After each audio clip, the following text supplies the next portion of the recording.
चलिए, तो last class में हम लोगों ने कॉनकेव और कॉन्वेक्स दोनों ही मिरर का हम लोगों ने रूल देखा है ना, 4 रूल देखा कि इस चारों रूल में किस तरीके से इमेज फॉर्मेशन होता है। आखिर कॉनकेव और कॉन्वेक्स में जो रे होती हैं वो आफ्टर रिफ्लेक्शन किधर से पास होती है, ठीक है। और साथ ही साथ हम लोगों ने क्या किया, मिरर का कुछ रिलेटेड टर्म्स देखा है ना, मिरर का रिलेटेड टर्म जिसमें हम लोग प्रिंसिपल एक्सिस के बारे में समझे, हम लोग पोल के बारे में समझे, हम लोग सेंटर ऑफ कर्वेचर के बारे में समझे, रेडियस के बारे में समझे और फोकस के बारे में समझे, फोकल लेंथ के बारे में समझे। समझ में आया ना? ठीक है, आज की क्लास में थोड़ा सा डेरिवेशन देखते हैं, ठीक है, थोड़ा सा डेरिवेशन देखते हैं फिर आगे बढ़ते हैं। देखो, डेरिवेशन जनरली एग्जाम में तो नहीं आता, 10th क्लास के एग्जाम में नहीं आता, लेकिन 12th क्लास के एग्जाम में आता है। तो अगर समझ में आता तो बहुत अच्छी बात है, नहीं समझ में आता तो ज्यादा जोर नहीं डालना है, ज्यादा जोर नहीं, बस समझाने के लिए बता रहा हूं, ठीक है। ध्यान देना, क्या ध्यान देने वाली बात है, बात यहां पर ध्यान देने वाली ये है कि हम लोग ये जानते हैं कि एक आर जो होता है वो 2F के बराबर होता है ना। हम लोग कल इसका देखे थे ना, या फिर हम इसको ऐसे भी लिख सकते हैं ना कि R इक्वल टू 2F, है ना। इसको हम सिद्ध करने जा रहे हैं, इसको हम प्रूव करने जा रहे हैं, ठीक है। तो चलो प्रूफ देखते हैं। तो प्रूफ के लिए क्या करते हैं कि यार ये कौन सा मेरे पास मिरर हो गया, कॉनकेव हो गया, ठीक है। ये मेरा क्या हो गया, प्रिंसिपल एक्सिस हो गया। तो ये मेरा क्या हो गया, तो ये मेरा क्या होगा, तो ये मेरा क्या होगा। इतना बात सबको समझ में आ गया। अब मैं रूल फॉलो करूंगा। सबसे पहला देखना क्या मैं रूल सही बना रहा हूं कि नहीं। पहला रूल बोलता है कि अगर मेरा कोई लाइट का रे है ना, अगर पैरेलल है प्रिंसिपल एक्सिस के, है ना, प्रिंसिपल एक्सिस के पैरेलल है, तो आफ्टर रिफ्लेक्शन, रिफ्लेक्शन के बाद जो रिफ्लेक्टेड रे होगा वो कहां से पास करेगा, फोकस से।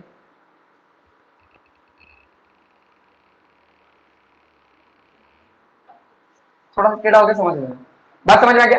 अब इसको समझने के लिए हम लोग क्या करेंगे, एक नॉर्मल भी लेंगे, है ना। और मैं तुम लोग कल की क्लास में बताया था नॉर्मल कहां से लेते हैं, हम लोग यहां से लेकर सेंटर से जोड़ेंगे, ठीक है। तो ये मेरा नॉर्मल है, ध्यान देना, ये मेरा नॉर्मल हो गया। अगर ये मेरा नॉर्मल है तो ऑब्वियस सी बात है कि इन दोनों के बीच में जो एंगल बन रहा होगा, angle I is always equal to angle R. बोलो समझ में आ रहा है कि नहीं आ रहा है। अच्छा, प्रूफ करने के लिए क्या कर रहे हैं, मैं थोड़ा ज्यादा कर बना दिया हूं, लेकिन ऐसा समझना कि इन दोनों के बीच की दूरी इतनी कम है, इतनी कम है कि नेग्लिजिबल हो गया है ना। मतलब इसको ऐसा मान लिया जा रहा है कि ये दोनों ओवरलैप कर जा रहा है। अभी तुम लोग को एकदम साफ दिख रहा होगा, है ना, कि दोनों के बीच में तो गैपिंग है ना। लेकिन इसको हमको इस तरीके से बनाना था ताकि ये जो P है ना वो एकदम पास में आ जाए।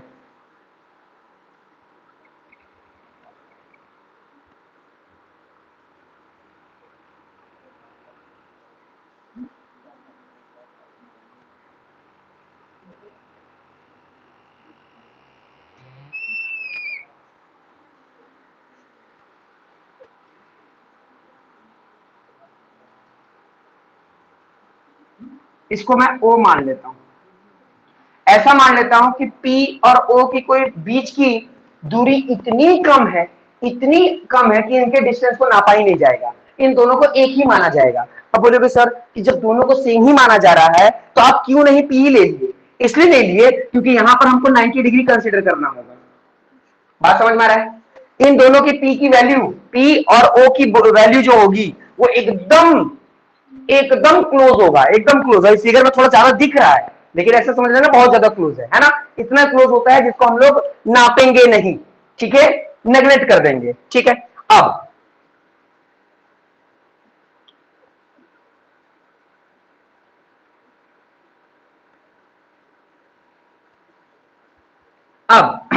ध्यान देना, ध्यान देना, अगर ये एंगल है, ये भी एंगल है, हम लोग ट्रिग्नोमेट्री पढ़ लिए इसलिए हम लोग को कोई दिक्कत नहीं होगा। तो ध्यान देना, अगर ये दोनों एंगल है और एंगल जब नहीं पता होता है तो इसको हम लोग क्या मानते हैं, थीटा।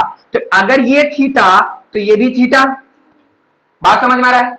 अब मेरी बात को ध्यान से समझना, ध्यान से समझना, ये वाला लाइन और ये वाला लाइन पैरेलल है ना। और ये वाला लाइन जो आ रहा है मैं नाम लिख देता हूं, ठीक है, जिससे समझ में आ जाएगा, ए बी, है ना, ये सी ओ, ये सब तो है ही अब, ठीक है ना, है ना। तो अब देखो क्या मैं बोल सकता हूं कि ए बी जो है वो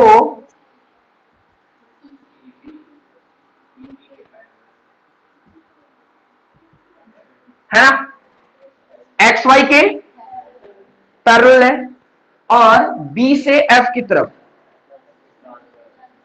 ये क्या है, ट्रांसवर्सल है, बोल सकते हैं ना। इसका मतलब कि ये जितना डिग्री का होगा ये भी उतने डिग्री का होगा भाई, अल्टरनेट इंटीरियर एंगल। बोलो समझ में आता है कि नहीं आता है।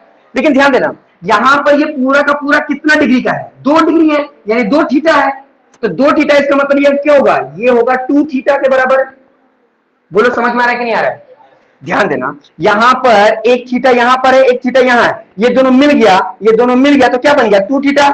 और जब ये पूरा का पूरा, ये पूरा का पूरा 2 थीटा के बराबर है तो ये भी तो 2 थीटा ही होगा भाई, अल्टरनेट इंटीरियर एंगल। बोलो समझ में आ रहा है कि नहीं, समझ में आ रहा है, डाउट है किसी को। ठीक है, हम लोग को ये पता चल गया कि ये 2 थीटा कहां से आया, क्योंकि ये वाला एंगल और ये वाला एंगल अल्टरनेट इंटीरियर एंगल हो गए और ये दोनों मिल करके 2 थीटा था, तो ये 2 थीटा है तो ये भी 2 थीटा है। ठीक है, बात समझ में आ रहा है। अच्छा थोड़ा सा और समझते हैं, और ध्यान से देखना, ये मेरा ए है, ये मेरा बी है, ये ए बी, और यहां पर एक्स और वाई है, ये एक्स है और ये वाई है। अब मैं बीसी की बात कर रहा हूं, बीसी, ठीक है, यहां पर बी है और यहां सी है। सिर्फ बीसी को देखो, बीसी, तो अगर ये वाला थीटा है तो ये भी थीटा ही होगा, सिर्फ एक ही थीटा होगा ना। ये समझ में नहीं आता जल्दी बच्चों को, बोलो समझ में आया कि नहीं, है ना। वैल्यू को जो लिखा हूं वो समझ में आया कि नहीं। प्रत्याशा मेरी बात समझ में आ रही है तुम्हें।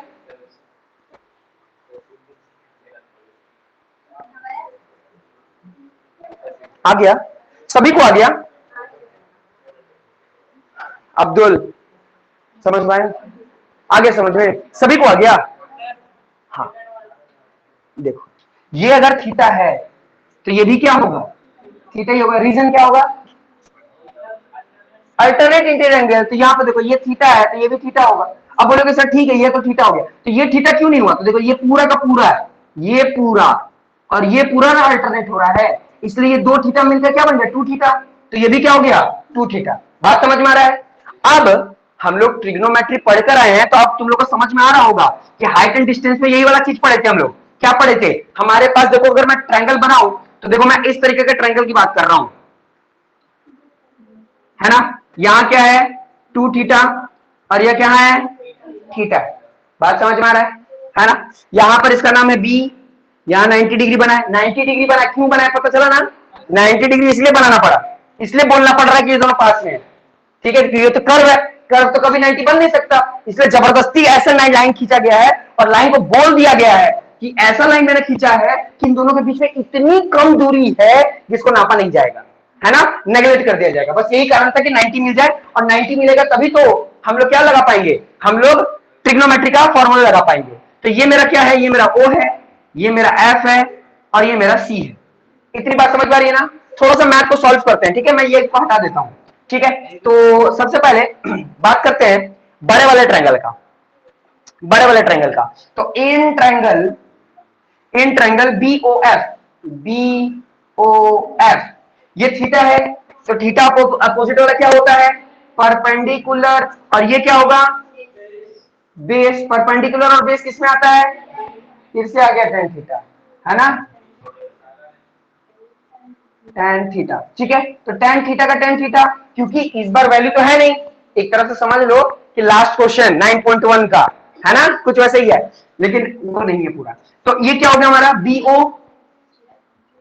और ये क्या होगा एफओ। बात समझ में आ रहा है। अच्छा ये दोनों इंटू हो रहा है, ये उधर जाएगा तो क्या हो जाएगा डिवाइड हो जाएगा, सॉरी ये दोनों डिवाइड हो रहा है, उधर जाके क्या हो जाएगा n2। हाँ तो ये क्या हो जाएगा tan theta multiply F O equal to B ओ।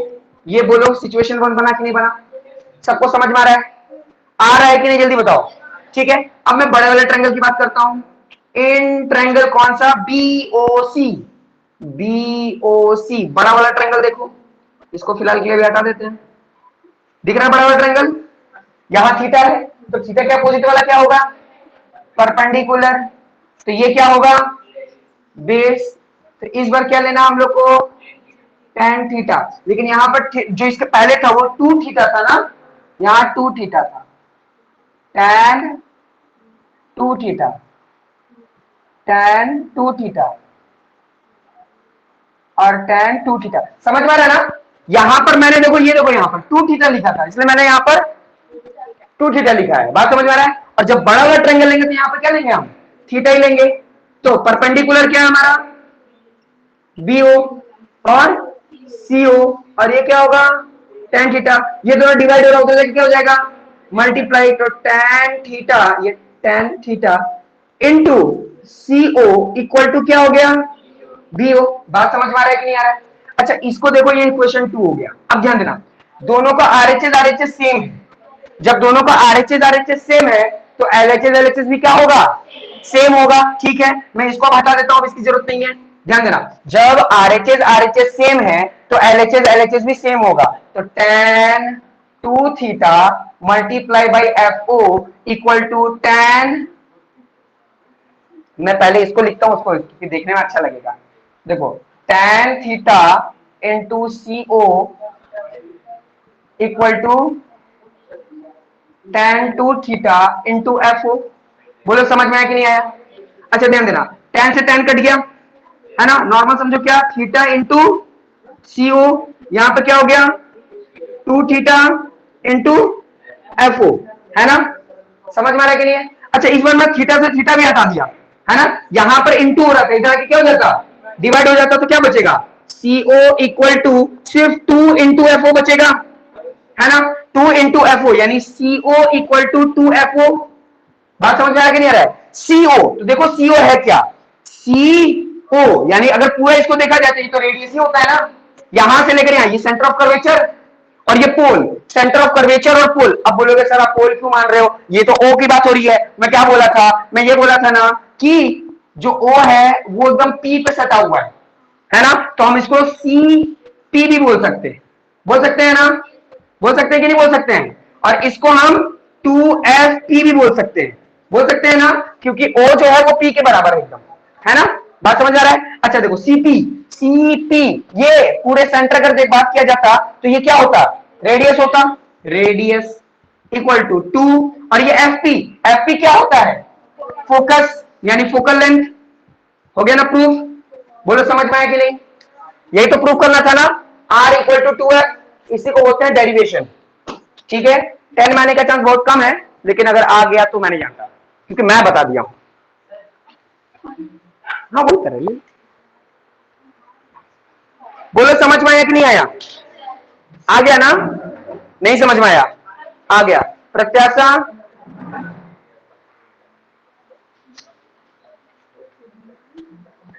समझ में आया, डाउट है, जल्दी देखो।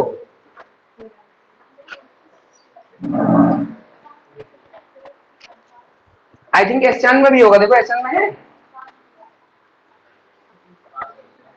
होगा होगा।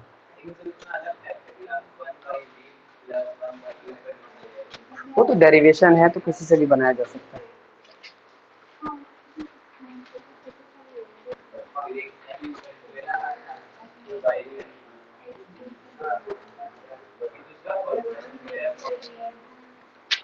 वो मिरर फॉर्मूला दूसरा है, इसको हम डेराइव वाला पूछ रहे हैं, डेरिवेशन लिखा होगा देखो।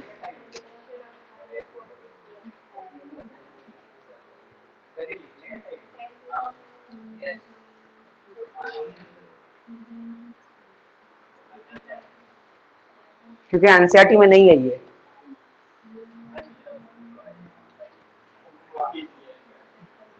ये थोड़ा हायर के लिए दे दिए हैं कि आगे कोई दिक्कत ना हो।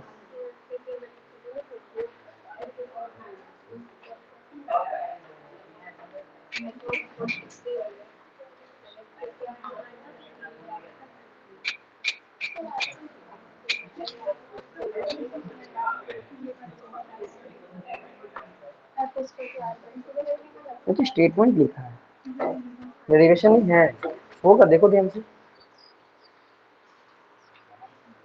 ऐसे ही होगा, डेरिवेशन तो ऐसे ही होता है।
अभी वो फिर आ जाएगी।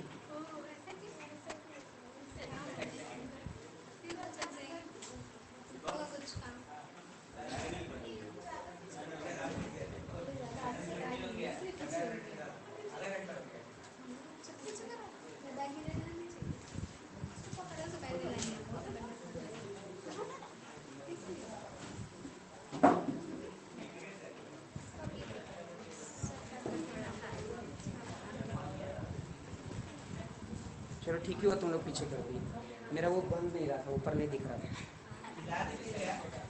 हाँ थोड़ा सा हिलाए थे, नहीं दिख रहा था।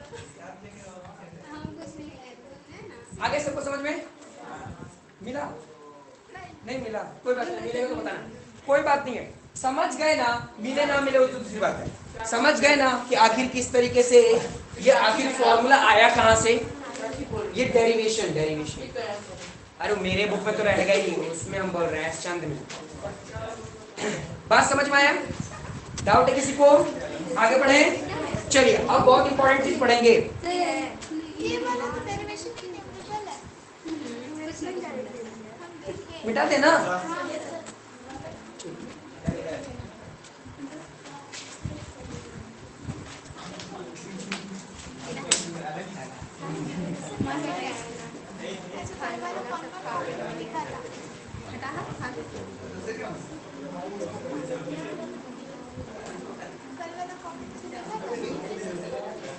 अब तुम लोग की जिम्मेदारी है बाबू, डेली यहाँ पर जो पानी है उसको खत्म कर देने का। हाँ, क्योंकि फिर अगले दिन फिर नया भराएगा तब, नहीं तो फिर वही पीना पड़ेगा कल। सोच लो बाबू, अगर थोड़ा सा ही बचेगा ना उसको पिलाओ, अब पिला के उसको खत्म करवाओ, ठीक है? क्योंकि इसके बाद वाला जो बैच आएगा ना रात वाला, वो लोग ज्यादा नहीं पीता है। हाँ, तो इसलिए याद रखना।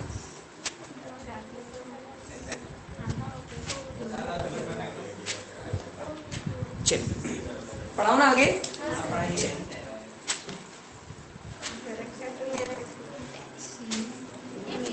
उदास रहने का कोई जरूरत नहीं है।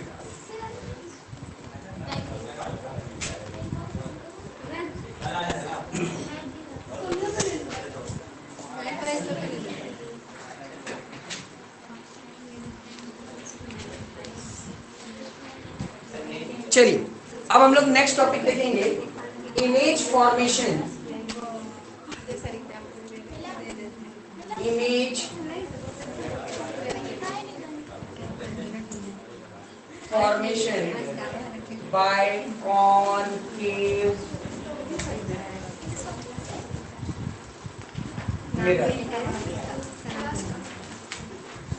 ध्यान देना, अगर कुल मिलाकर देखा जाए तो ये रे डायग्राम के लिए बहुत इंपॉर्टेंट है। रे डायग्राम, ठीक है, 2 नंबर के लिए। तो image formation by concave mirror, उसी तरीके से कॉन्वेक्स मिरर, उसी फिर हम लोग पढ़ेंगे image formation by concave lens और फिर कॉन्वेक्स लेंस। तो पहले पूरा मिरर को समझेंगे। तो ध्यान देना, इसका कुल मिलाकर 6 इमेज बनेगा। कितना इमेज बनेगा? 6 इमेज बनेगा। अच्छा, 5 के लिए तो मेरा ट्रिक काम कर जाएगा, जो बुक में इजी वे टू लर्न है ना, वो कर जाएगा। और नहीं, छठा के लिए तो तुम्हें याद करना पड़ेगा। बहुत इजी तरीका है, आराम से बताऊंगा, सब समझ में आ जाएगा। ध्यान देना, कुछ बेसिक बातें हैं। एग्जाम में क्या पूछेगा ध्यान देना। एग्जाम पूछेगा, जैसे मान लो ये हमारे पास ऐसा, ये देखो इस तरीके से कॉनकेव मिरर है हमारे पास, है ना। एग्जाम में क्या पूछेगा, जैसे मान लो कि यहाँ C है, यहाँ F है, यहाँ P है ना। एग्जाम पूछेगा कि बताओ अगर मेरा ऑब्जेक्ट यहाँ पर है ना, बोलेगा कि अगर मेरा ऑब्जेक्ट यहां पर है, ठीक है, लिखेगा ऑब्जेक्ट प्लेस्ड, है ना। मान लो बोल देगा कि ऑब्जेक्ट प्लेस है कहां, बिटवीन C एंड F। ध्यान देना, अगर क्वेश्चन क्या पूछेगा, बस सिंपल सा बोलेगा कि मेरा ऑब्जेक्ट जो है वो प्लेस्ड है बिटवीन C एंड F। तब तुमसे क्या क्वेश्चन पूछेगा, तुमसे पूछेगा कि बताओ पोजीशन ऑफ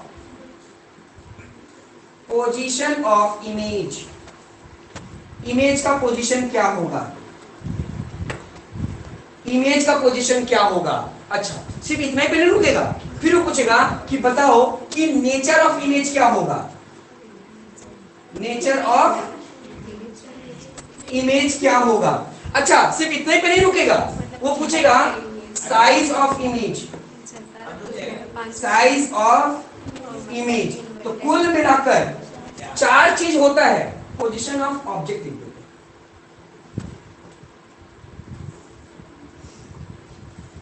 पोजीशन ऑफ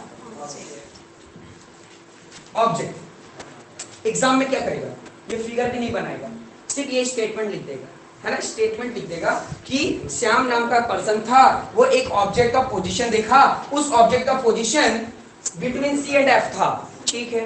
इस हिसाब से तुम उस इमेज का पोजीशन बताओ, इमेज का नेचर बताओ और इमेज का साइज बताओ, ऐसा हमसे बोलेगा। तो अब तुम्हारे पास दो तरीका है, एक जो बुक में दिया हुआ है पूरा रट लो, एक जो बुक में दिया हुआ है वो पूरा का पूरा रट लो। हर का देखो, पहला का पूरा रटो 4 कि उसका क्या क्या आंसर होगा, फिर दूसरे का 4 पूरा रट लो, तीसरे का 4 पूरा रट लो। अब मेरे को बच्चे क्या बोलते हैं, बच्चे बोलते हैं कि सर याद तो कर लेते हैं, 6 का 6 होगा, 6 इंटू 4, 6 4 जा 24, यानी 24 चीज याद तो कर लेते हैं। लेकिन दिक्कत ये हो जाता है ना कि 2 का नेचर लिखना था, हम यहां पर 3 का नेचर लिख देते हैं, 4 का साइज लिखना था, हम 3 का साइज लिख देते हैं। अब इससे बचने का क्या उपाय है, तो इसका बचने का बहुत सिंपल सा उपाय है, एकदम इजी है। 5 तक तो बहुत अच्छे से काम करेगा, छठा बस एक ही याद करना होगा, इसकी मैं गारंटी लेता हूं, बाकी सब तो एकदम इजी बन जाएगा। इसलिए ध्यान से समझना, सारा चीज समझ में आ जाएगा। इजी तरीका बताऊं कि याद करोगे, इजी तरीका बता दूं, चलो ठीक है, ध्यान देना, ध्यान देना। तो इसको मैं फिर से मिटाता हूं और साफ सुथरा बताता हूं, ध्यान देना। बस 2-3 चीज याद रखना है। क्या याद रखना है, पहली बात आपको याद रखना है कि कॉनकेव ऐसा बनता है, ठीक है। दूसरी बात आपको ये याद रखना है कि एक बीच से लाइन जाता है जिसको प्रिंसिपल एक्सिस बोलते हैं। तीसरी बात आपको ये याद रखना है कि जहां पर ये दोनों कटता है यानी मिलता है उसको पोल कहते हैं, और इसका जो पूरा सेंटर होता है उसको हम लोग सेंटर ऑफ कर्वेचर बोलते हैं, इसको हम लोग क्या बोलते हैं, फोकस बोलते हैं। एक और लाइन बना देना इतनी दूरी पे या जितना भी हो, उसको इन्फिनिटी कहते हैं, बस इन्फिनिटी। अब गिनती आना चाहिए, गिनती, चलो गिनती गिनते हैं। देखो 1, इन दोनों के बीच में 2, इसके बीच ऊपर 3, इन दोनों के बीच में 4, यहाँ पर 5। हम क्या बोले कि 5 तक बहुत इजी बन जाएगा ना, छठा याद करना होगा तो छठा भूल जाओ। यही सोचो कि इमेज फॉर्मेशन हमको 5 का ट्रिक है, ठीक है। अब गिनती फॉरवर्ड डायरेक्शन, अब यहाँ से बैकवर्ड डायरेक्शन, ठीक है। तो यहाँ पर क्या हो जाएगा, इससे उल्टा, ठीक है, यहाँ से उल्टा, यहाँ हो जाएगा 1, ये हो जाएगा 2, ये हो जाएगा 3, ये हो जाएगा 4, ये हो जाएगा 5। हमेशा याद रखना, प्रिंसिपल एक्सिस के ऊपर वाले को ऑब्जेक्ट समझते हैं और प्रिंसिपल एक्सिस के नीचे वाले को इमेज समझते हैं। बात समझ में आ रहा है?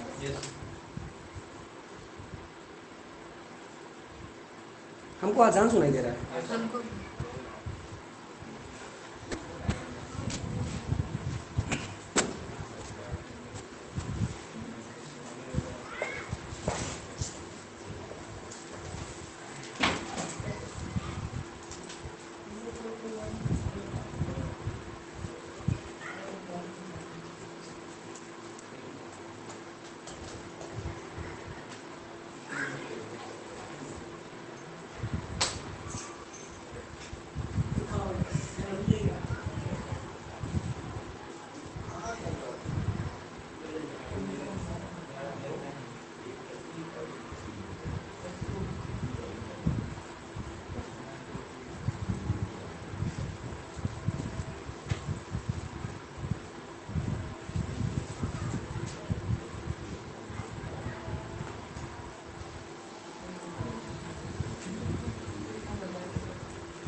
तो देखो ध्यान देना, ये हो गया प्रिंसिपल एक्सिस के ऊपर जो रहेगा वो सब ऑब्जेक्ट है, प्रिंसिपल के नीचे जितना भी चीज रहेगा वो क्या रहेगा, इमेज रहेगा। बस एक और चीज याद रखना है, क्या याद करना है, 5 तक नंबर याद करना है, 1 2 3 4 5, है ना। अब ये बताओ कि सबसे छोटा नंबर कौन है, 1 सबसे छोटा नंबर है ना, तो इसको फिजिक्स के लैंग्वेज में सबसे बड़ा नंबर हाईली डिमिनिश्ड कहते हैं, हाईली डिमिनिश्ड।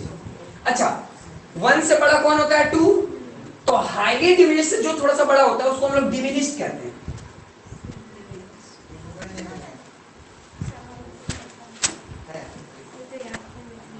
अच्छा फिजिक्स में जनरली 3 को क्या हम लोग समझते हैं, सेम साइज। 4th को क्या समझते हैं, इनलार्ज, इनलार्ज। और 5th क्या है, हाईली इनलार्ज। बस इतना याद हो गया तो समझो कि 5 चीज हो गया। ठीक है, अब मेरी बात को ध्यान से समझना, एकदम आसान से समझ में आ जाएगा। पहले क्वेश्चन हमसे क्या पूछा, क्वेश्चन पूछा कि मेरा ऑब्जेक्ट कहां पर है, C और F के बीच में है, C और F के बीच में। तो ये देखो C और F के बीच में ये वाला आता है, और क्या बोला है मेरा ऑब्जेक्ट, ऑब्जेक्ट यानी ऊपर देखेंगे कि नीचे देखेंगे, ऊपर देखेंगे, यानी ऊपर कौन रहा है, 4 नंबर, क्या है 4 नंबर, ठीक है।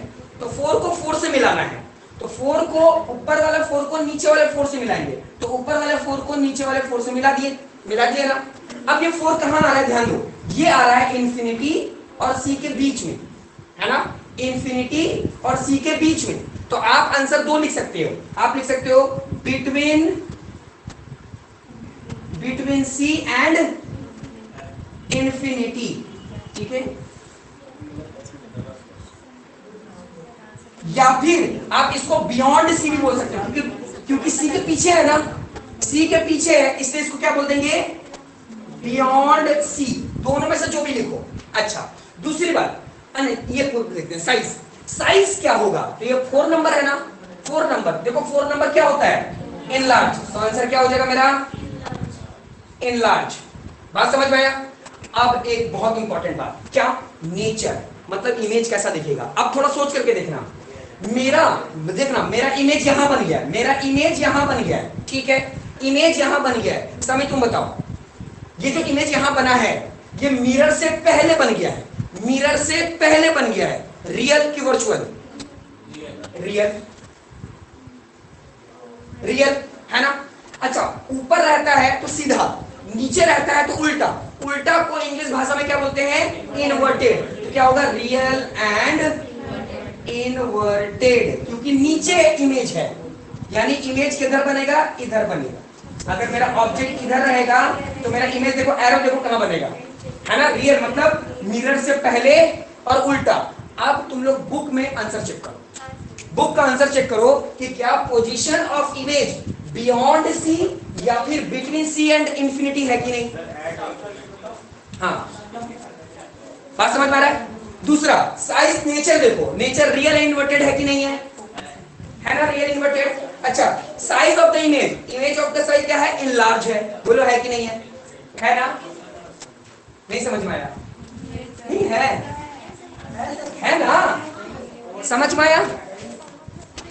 ढूंढो, मैं कौन सा पूछ रहा हूं, मैं C और F का पूछ रहा हूं। हाँ 1 से 4,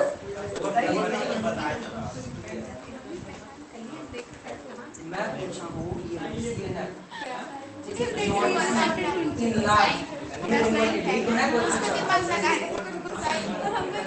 समझ में आ रहा है। चलो अब मैं तुम लोग से पूछूंगा, बुक बंद करो, बुक बंद करो, बुक बंद करो, पहले बुक बंद करो, पहले बुक बंद होगा फिर समझाएंगे फिर पूछेंगे। ध्यान देना, क्या किए, शॉर्टकट मेथड लगाए, कॉनकेव मिरर, ये लगा प्रिंसिपल एक्सिस, ये लगा principal axis, P F C लिखे, उसके बाद एक और जगह जाकर इंफिनिटी कर दिया, ठीक है, इंफिनिटी से गिनती स्टार्ट किए, 1, फिर जस्ट उसके बाद में 2, C पे डाले 3, फिर बीच में खाली जगह पे 4 और फिर F पे 5, ठीक है।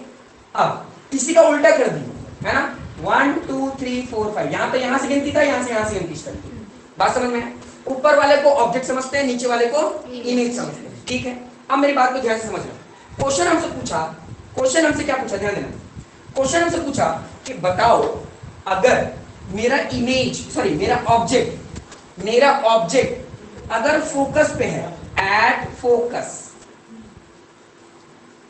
फोकस, मेरे से पूछ लिया कि बताओ अगर ऑब्जेक्ट फोकस पे खड़ा कर दिए,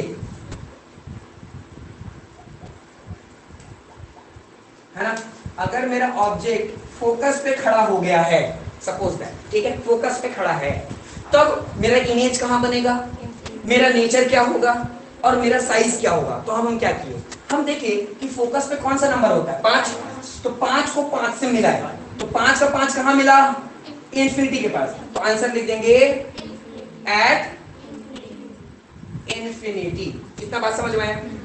फिर पूछा हमसे साइज, तो साइज कौन सा नंबर आ रहा है, 5, तो साइज के लिए ये साइज है, समझ लो ये क्या है, ये है साइज के लिए 5 नंबर क्या होता है, हाईली इनलार्ज मतलब बहुत बड़ा, हाईली डिमिनिश मतलब बहुत छोटा, तो हाईली इनलार्ज मतलब यहां पे लिख देंगे हाईली, है ना, इनलार्ज।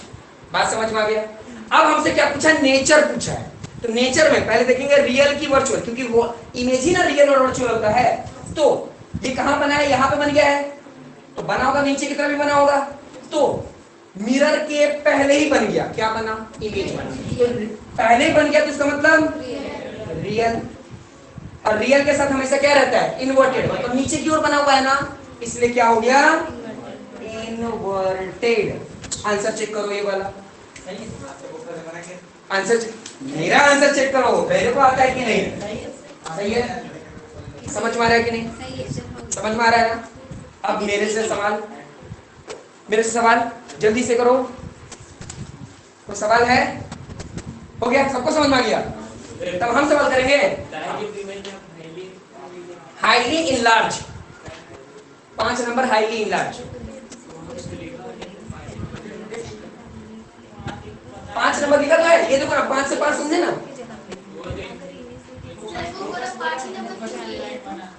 5 ही नंबर क्यों लिए, क्योंकि मेरा ऑब्जेक्ट तो 5 नंबर पे था ना, तो 5 को 5 से जोड़कर देखिए, है ना, और हमेशा याद रखना ये जो CF है ये सब बताता है, ये सब बताता है पोजीशन, ये सब बताता है पोजीशन, और ये सब बताता है साइज।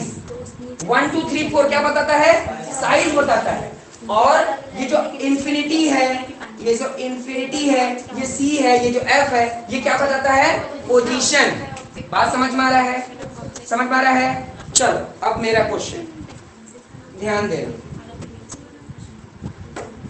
क्वेश्चन ये है कि मेरा इमेज जो है ना, वो बिटवीन मेरा इमेज, अब इमेज कहां देखना, देख लो पहले, मेरा image between C and F है, यानी centre of curvature and focus.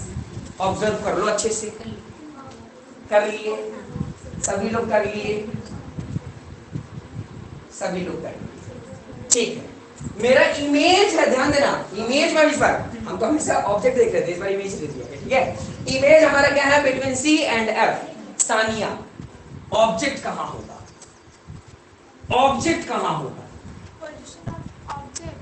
Object, position of object क्या होगा,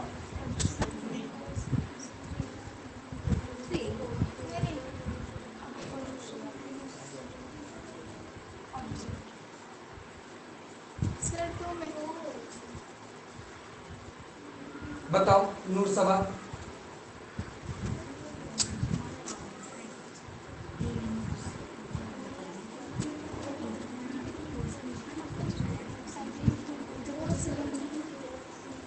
बताओ रौनक, बताओ,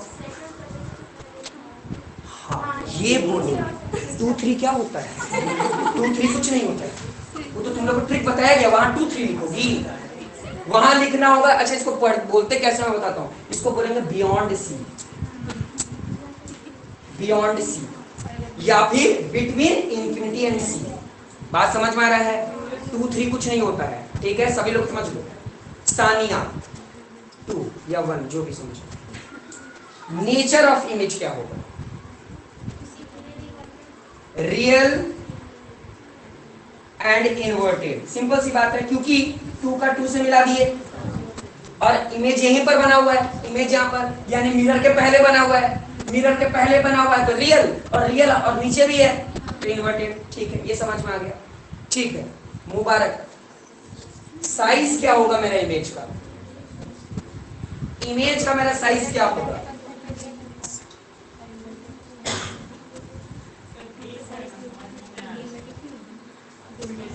ये वाला सर, ये वाला उसके नीचे डिमिनिश्ड। Very good. क्या है वो?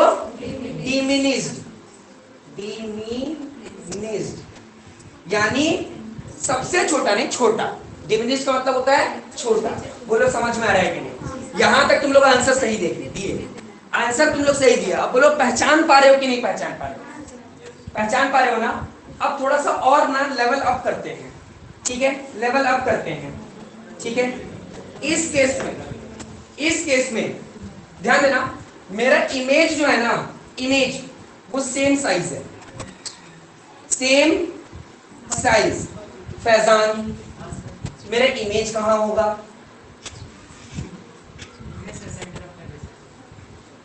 At centre of curvature. समझ में आ गया? ठीक है, तब साहिल, ऑब्जेक्ट मेरा कहां होगा?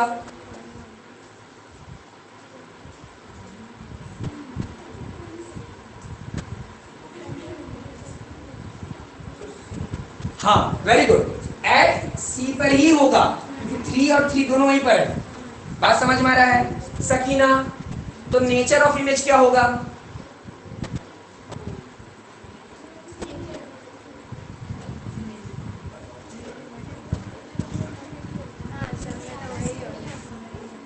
ये तो कोई इमेज है ना, मिरर के पहले बनाया कि बाद में बनाया? पहले बनाया, तो पहले को क्या बोलते हैं हम लोग? हाँ, रियल। और रियल के साथ क्या चिपका रहता है? इन्वर्टेड। हमेशा नहीं, ज्यादातर। बोलो समझ में आया कि नहीं आया? ये पूरा का पूरा केस था, 5 केस, एक बच गया ना? 5 तो समझ में आ गया ना? अब बताओ क्या रटना पड़ेगा? कुछ रटने की जरूरत नहीं, एक धड़ल्ले से बनेगा। और मैं क्या करूंगा बेटा, तू धड़ल्ले से कितने लोग लिखोगे? फटाक से लिखो।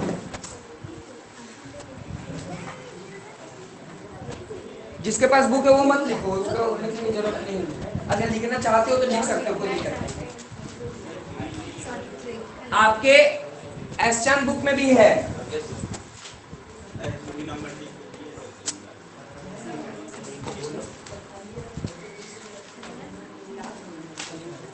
सी, नेचर कभी भी इनलार्ज नहीं हो सकता। नेचर रियल इन्वर्टेड ही कहलाता है। साइज जो है ना, कितने नंबर पे? ये 4 नंबर पे था, 4 नंबर इनलार्ज होता है।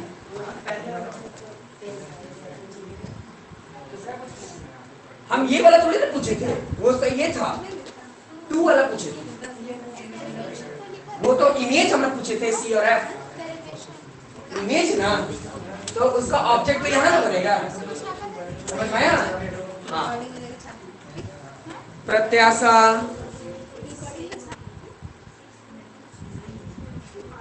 प्रत्याशा मेरी आवाज आ रही है तुम्हें?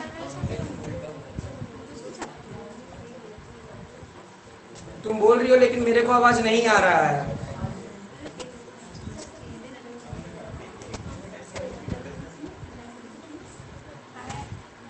तुम इसको समझने की कोशिश करना, और किसी भी तरह डाउट होगा ना तो पर्सनली हमको मैसेज कर देना, हम तुमको समझा देंगे।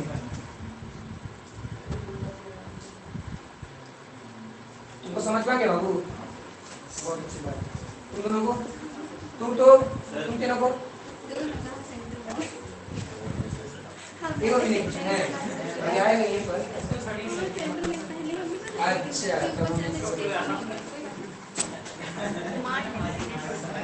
अच्छा, अभी तुमको समझ में आ रहा है बाबू? पक्का ना? परीक्षा आ रहा है समझ में? यानी एक बार याद कर लोगे तो काम हो जाएगा। देखो यहाँ पर लिखा हुआ, तुम लोग देख लियो ना, ये तरह सारा चीज बना, समझ में आया? सब कुछ बता दो। ये इजी, इसी को बोलते हैं इजी वे टू लर्न, मतलब आराम से याद किया जा सकता है जिसको। थोड़ा नहीं सीखा भी बस तुम्हें समझ में आया?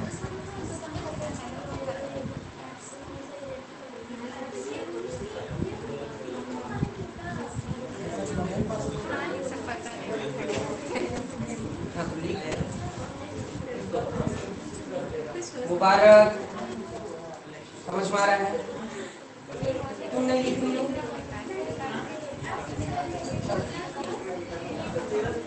तुम वो लिख लेगी तो हम लिख लेंगे।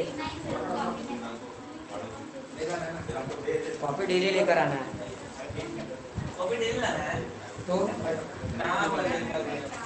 खाना खाने के लिए बोले थे लेकिन खाया ना, खेलने के लिए बोले थे लेकिन खेला नहीं, चलने के लिए बोले थे लेकिन चला ना, सोने के लिए बोले थे लेकिन सोया ना, तो फिर उसके लिए तो नहीं पूछा।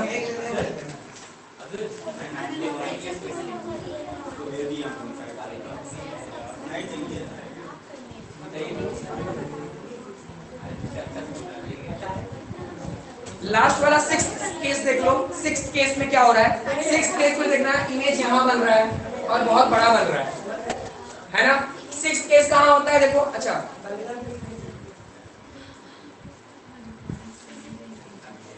देखिए जो सिक्स्थ केस है, जो कि इस रूल में नहीं आता, सिक्स्थ केस में इमेज कहां पर, सॉरी ऑब्जेक्ट कहां रहता है? Between between F and P, मतलब पोल और फोकस के बीच में रहता है। लेकिन इमेज कहां बनता है? बिहाइंड बन जाता है। यानी उस केस में क्या हो जाएगा? वर्चुअल हो जाएगा, वर्चुअल एंड इरेक्ट। यानी सिक्स्थ केस वाला जो होगा उसमें मेरा पोजीशन क्या होगा? पोजीशन होगा बिटवीन, है ना, ऑब्जेक्ट का क्या होगा? बिटवीन एफ एंड पी या पी एंड एफ। बात समझ में आ रहा है? अच्छा, और इमेज कहां बनेगा? इमेज कहां मेरा बन रहा है देखो? बिहाइंड द मिरर बन रहा है, सिर्फ पीछे बना है। समझ में आया? इसको क्या बोलेंगे? Behind the mirror, behind the mirror. समझ में आ रहा है? अच्छा, नेचर और नेचर क्या होगा? तो नेचर इसका क्या होगा? वर्चुअल, वर्चुअल और इरेक्ट। और साइज क्या होगा? हाईली इनलार्ज, यानी फिफ्थ नंबर वाला। बस ये वाला तुम लोग को याद करना होगा। वर्चुअल एंड इरेक्ट होगा। इरेक्ट इसमें सीधा बन रहा है, देख लो, सीधा देखो ना, पता चल जाएगा।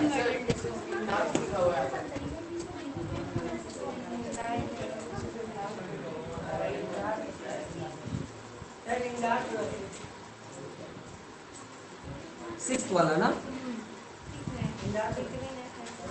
हाँ, वो वाला बुक देखो, तुम्हारा ये वाला बुक दिखाओ।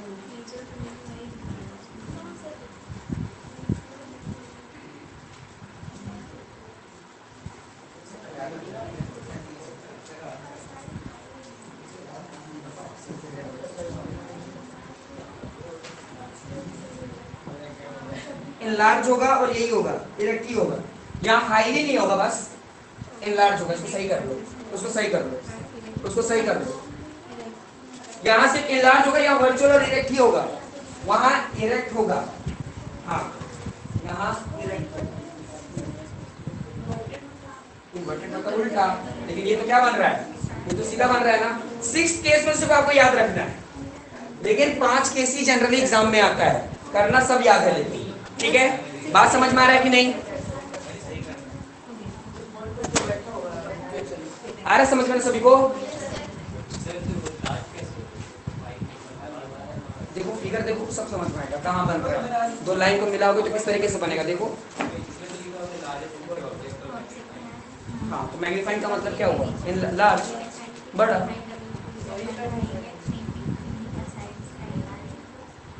ये ट्रिक याद हो गया ना? अगर ट्रिक याद नहीं है तो बैठ करके सारा याद करो, हर केस का, हर केस का याद। अगर ये ट्रिक याद नहीं करना है, कोई दिक्कत नहीं है, तो क्या करना होगा? हर एक एक केस को उसका 4-4 याद करना होगा, किसके जगह पर क्या होता है। और ट्रिक याद है तो 5 तो आराम से बन जाएगा। लेकिन ध्यान देना है, सब कुछ बना करके देखना होगा, कब कहाँ क्या बनेगा, जिसके आंसर क्या आएगा। बात समझ में आया? हाँ, हाँ किनारे बना लेना, कोई दिक्कत नहीं है।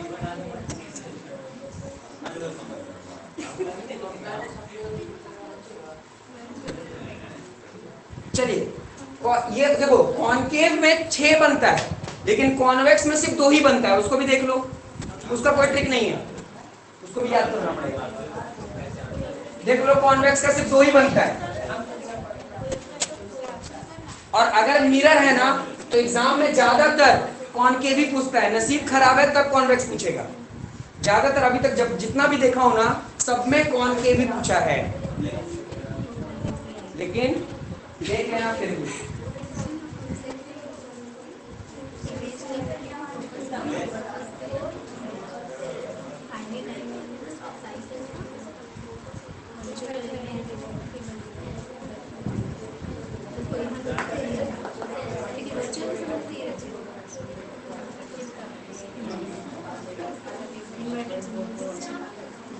हाँ उसको तो याद कर, इसके याद कर, 6 वाला याद कर। हाँ हाँ इसका सब ही दिखा दो। पोजीशन ऑफ ऑब्जेक्ट क्या होगा, पोजीशन ऑफ इमेज क्या होगा, एंड फोकस, साइज क्या होगा, नेचर क्या होगा, वर्चुअल और इरेक्ट। वर्चुअल इरेक्ट दोनों का ऑब्जेक्ट बेस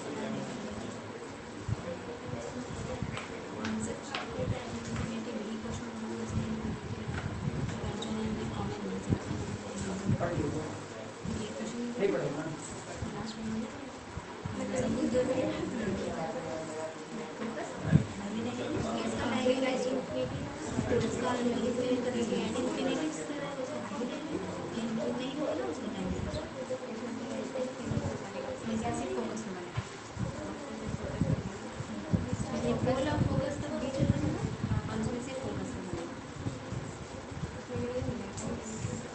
हो गया, समझ में आ गया सभी को?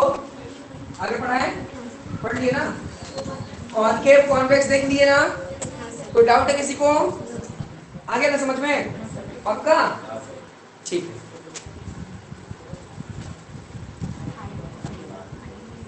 तो ये सबको क्लियर हो गया? मिटा देता हूं। अब हम लोग आगे देखते हैं यूजेस, ठीक है? कॉनकेव और कॉन्वेक्स मिरर का यूजेस देख लेते हैं। तो ये 6 फॉर्मेशन हम लोग देख लिए और 2 कॉन्वेक्स का भी हम लोग ने देख लिया कि आखिर कॉन्वेक्स मिरर में किस तरीके से इमेज कहाँ रखेंगे या ऑब्जेक्ट कहाँ रखेंगे, इमेज कहाँ बनेगा, उसका साइज क्या होगा, नेचर क्या होगा।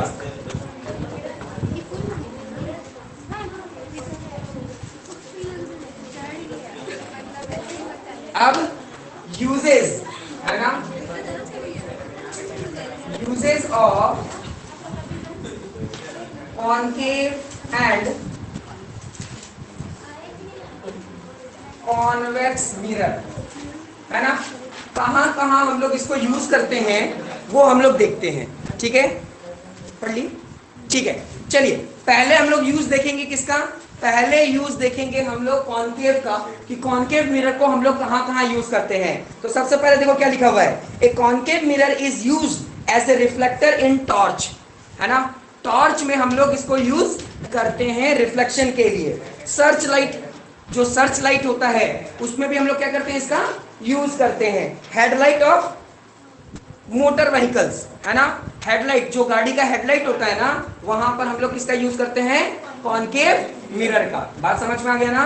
तो एग्जाम में पूछ सकता है कि 2 यूजेस बता दीजिए कॉनकेव मिरर का, तो बता देना सर्च लाइट में यूज करते हैं हम लोग, हेडलाइट्स में यूज करते हैं, है ना, टॉर्चेस में यूज किया जाता है किसको, कॉनकेव का। अच्छा कुछ और एग्जांपल देखते हैं। The dentist use concave mirror to observe large image of the teeth of the patient. Simple सी बात है, जो डेंटिस्ट होते हैं जब दांत चेकअप करवाने जाओगे तो दांत तो छोटा छोटा है, अब उसके अंदर कीड़े और छोटे छोटे होंगे, तो उसको देखने के लिए वो लोग कॉनकेव मिरर को ही यूज करते हैं, क्योंकि कॉनकेव मिरर क्या कर देता है, उस ऑब्जेक्ट को जो अंदर कीड़े हैं उसको इनलार्ज कर देता है, बड़ा कर देता है, या उस छेद को बड़ा कर देता है ताकि अंदर छेद आराम से देखा जा सके, और छेद के अंदर अगर कोई कीड़ा है तो उसको भी आइडेंटिफाई या डिटेक्ट किया जा सके। बोलो समझ में आ रहा है कि नहीं यूज, है ना। तो डेंटिस्ट लोग भी कौन यूज करते हैं, क्या यूज करते हैं, कॉनकेव मिरर।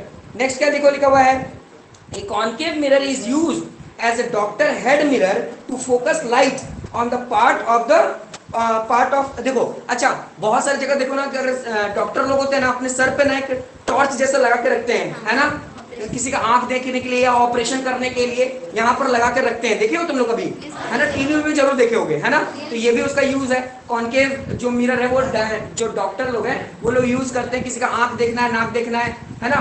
तो अब एक हाथ से टॉर्च पकड़ेंगे, एक तरह से नाक उसको देखेंगे तो फिर नहीं ठीक से देख पाएंगे, है ना, इसलिए वो हेड पे लगा के रखते हैं और आराम से देख लेते हैं। Next, A concave mirror is also use by saving mirror, है ना। नॉर्मली बहुत सारे लोग क्या करते हैं, सेविंग मिरर के लिए कॉनकेव मिरर यूज करते हैं, है ना। कौन सा मिरर, कॉनकेव मिरर, क्योंकि दाढ़ी आराम से दिखे, बड़ा बड़ा दिखे, आराम से उसको काट सके, हर छोटी छोटी बारीकियां भी उसमें काटी जा सके, क्योंकि बहुत सारे लोग ना दाढ़ी स्टाइल से बनाते हैं, बहुत तरह तरह का उसमें किनारा कटवाते हैं, ठीक है, बात समझ में आ रहा है, अभी समय है तुम लोगों का। Next, large concave mirror are used concentrated, हाँ ये बहुत लोग यूज करते हैं। देखो क्या करते हैं कि कॉनकेव मिरर को यूज करते हैं सन का लाइट, है ना, ज्यादा मात्रा में सनलाइट को एक जगह एकत्रित करते हैं और उसके नीचे पेपर लगाकर पेपर को जलाते हैं। बात समझ में आ रहा है ना, कॉन्सेंट्रेट, हाँ बहुत सारे लोग ऐसा करते हैं, उसको देखने की कोशिश करते हैं। और इसको टेलीस्कोप में भी यूज किया जा सकता है, तो बहुत जगह हम लोग इसका यूज करते हैं, ठीक है। तो 2-3 यूज आता है एग्जाम में, याद कर लेना। यूजेस ऑफ कॉनकेव मिरर, समझ में आया कि नहीं आया? चलिए अब देखते हैं यूजेस ऑफ कॉन्वेक्स मिरर, है ना। कॉन्वेक्स मिरर को हम लोग कहां कहां यूज करते हैं? तो convex mirror is used as a reflector to street lights. जो स्ट्रीट लाइट्स होते हैं ना, है ना, जो घर के बाहर देखोगे जो पोल के ऊपर जो लाइट लगे रहते हैं, वो देखना, वो लाइट को क्या करते हैं, छितराते हैं बहुत दूर तक, है ना। तो वो जो लाइट होता है ना, उसमें जो मिरर लगाया जाता है वो कौन सा लगाया जाता है, कॉन्वेक्स लगाया जाता है, ताकि एक जगह नहीं ज्यादा लोगों को दिखाई दे सके। जैसे मान लो एक पोल यहाँ लगा हुआ है, तो इसका लाइट इतना दिया जाता है, इतना दूर तक फैल जाए कि दूसरे पोल आने से पहले तक उसको लाइट की रोशनी दिखाई दे। फिर उस पे क्या लगा दिया जाता है, कॉन्वेक्स लेंस लगा दिया, मिरर लगा दिया जाता है, ताकि लाइट क्या करे, छितराए, रिफ्लेक्ट करे, ज्यादा से ज्यादा दूरी तक लाइट को क्या करे, कवर करे। बात समझ में आया? तो वहां पर लगा दिए जाते हैं। नेक्स्ट क्या लिखा हुआ है, a convex mirror is used as a driver of automobile and cars. मतलब जो कार का रियर व्यू होता है, किनारे वाला जो व्यू होता है ना, जो देखो बहुत सारे लोग गाड़ी उड़ी चलाते हैं, तो जो रियर व्यू होता है पीछे देखने के लिए, पीछे देखने के लिए जो आईना लगाते हैं, जो मिरर लगाते हैं, वो कौन सा लगाते हैं, कॉन्वेक्स। अच्छा बच्चे कंफ्यूज होते हैं, ध्यान देना, गाड़ी का हेडलाइट में जो मिरर लगा रहता है वो कॉनकेव, समझ में आया?